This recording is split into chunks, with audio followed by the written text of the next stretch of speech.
Hi, I'm Carl, and welcome to Adventures in Camping. Today, I'm going to talk about the dangers of cutting a tree down and the hazards that you might run into. I have some experience, and over the years I've done pretty well, but today I had two dismal failures, and I'm going to show them to you. Subscribe, hit the bell icon so you know when I put out a new video, and you're welcome to share these videos. So when you're looking at a tree to cut down, you need to think about it in 3D, okay? From the looks of it, it looks like this would be a good tree right here. It's got a slight angle, looks like it's going to fall that way nicely, okay? But what does it look like from the other side? So now we're looking at the tree from a different angle, and let's pan up and see where that tree looks like it might go.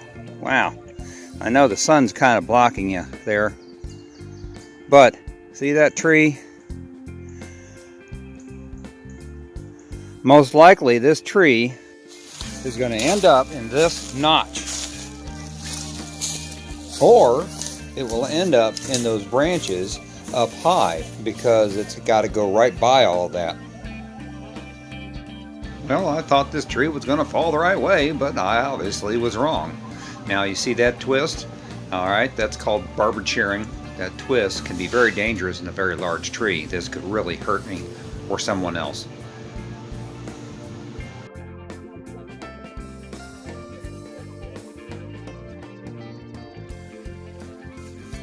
Now this tree started out good, but I couldn't tell that it was caught in the tree above next to it, so it didn't want to come down.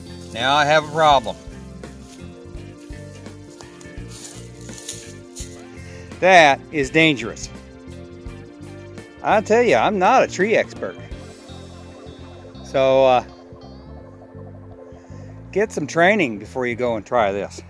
I'm sure that you noticed that area around the trunk of the tree where I've stripped all the bark off.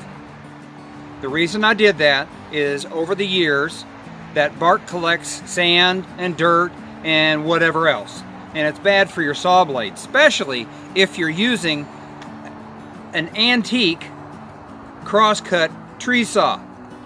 If you're using a bow saw, you can cheaply replace the blade. You may not want to, but it's possible. But an antique tree saw, you're going to have to sharpen that puppy, and they're not cheap to get sharpened. So you want to try to avoid doing any more damage to that if possible.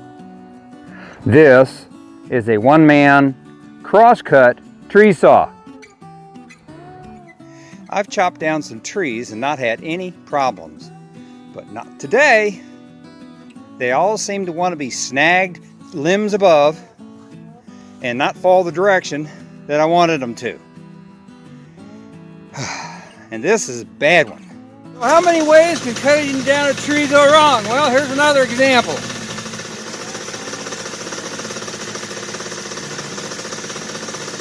I'm going to put a timber hitch now.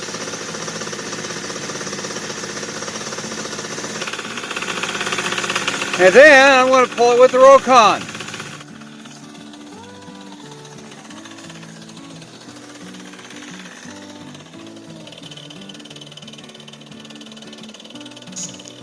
This jerking is not because the Rokon is having that much trouble. It is because I'm a little concerned about what will happen when this tree comes down, and I don't want it to yank me and the bike backwards. That would hurt too.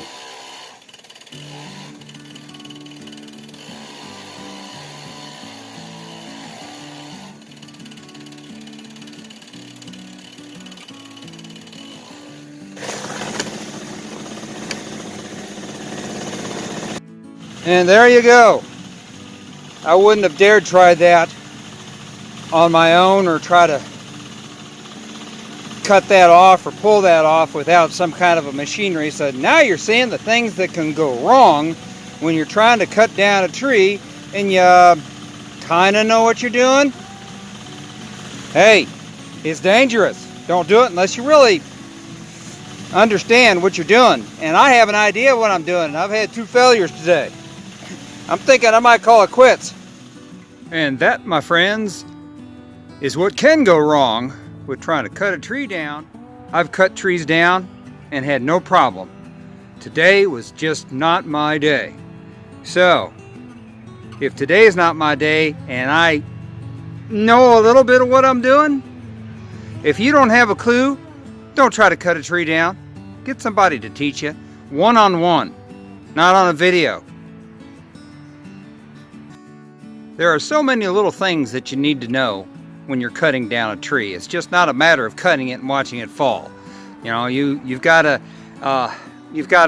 look at the tree and make sure the tree is not hung up in other trees. You've got to check the angle of the tree to see if it's leaning a direction that you don't want it to go. You have to consider the condition of the tree and the shape that it's in. Is it rotten? Is it rotten inside? You know, some trees rot from the inside out.